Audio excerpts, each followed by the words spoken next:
Hi, my name is Jaden, and today I'll be presenting the nutrition care process for Jorge, a 54-year-old Hispanic male who was referred to the pharmacy clinic for assistance with blood pressure control, medication adherence, and management of type 2 diabetes.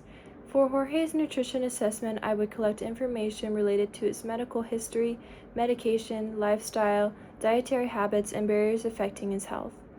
Jorge has a history of hypertension and type 2 diabetes. His current medications include metoprolol and metformin. He previously experienced swelling of his lips while taking lisinopril, which suggests an allergic reaction, so medication history and allergies should be considered. Important assessment data includes his blood pressure, lab values, weight history, and blood glucose control. Jorge's blood pressure is elevated at 168/96, and his lab results show a high glucose level of 120 and an elevated hemoglobin A1C of 6.8%, indicating that his diabetes management needs continued attention.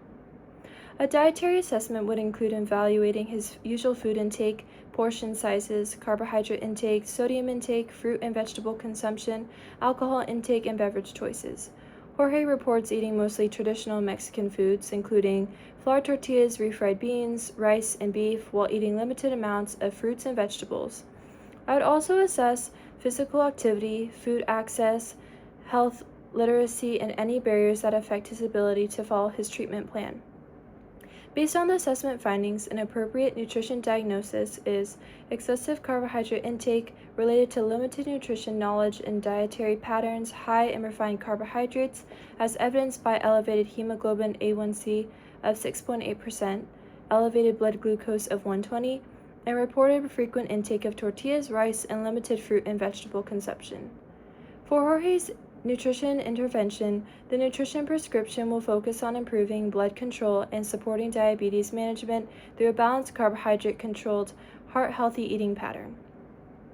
Recommendations include increasing vegetables, fruits, and high-fiber foods, choosing whole grains when possible, controlling portion sizes of carbohydrate foods such as tortillas and rice, selecting lean proteins, reducing sodium intake, and limiting alcohol intake.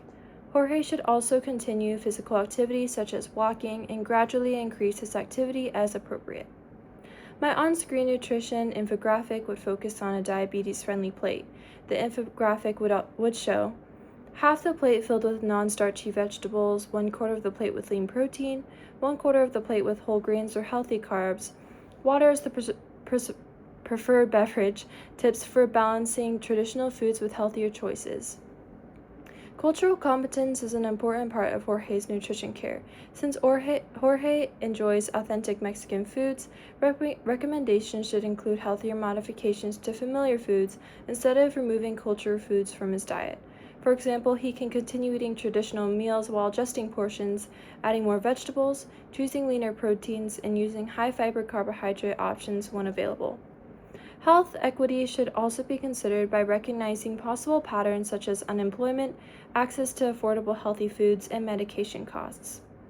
Providing realistic recommendations that fit Jorge's financial situation and lifestyle helps make healthcare more accessible and effective.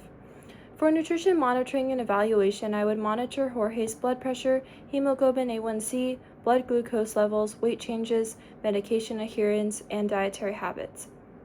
I would also follow up on his progress and nutrition goals, including increasing vegetable intake, improving carbohydrate portions, and maintaining regular physical activity. Continued follow-up and education will help Jorge improve his diabetes and hypertension management while supporting his cultural preferences and overall health.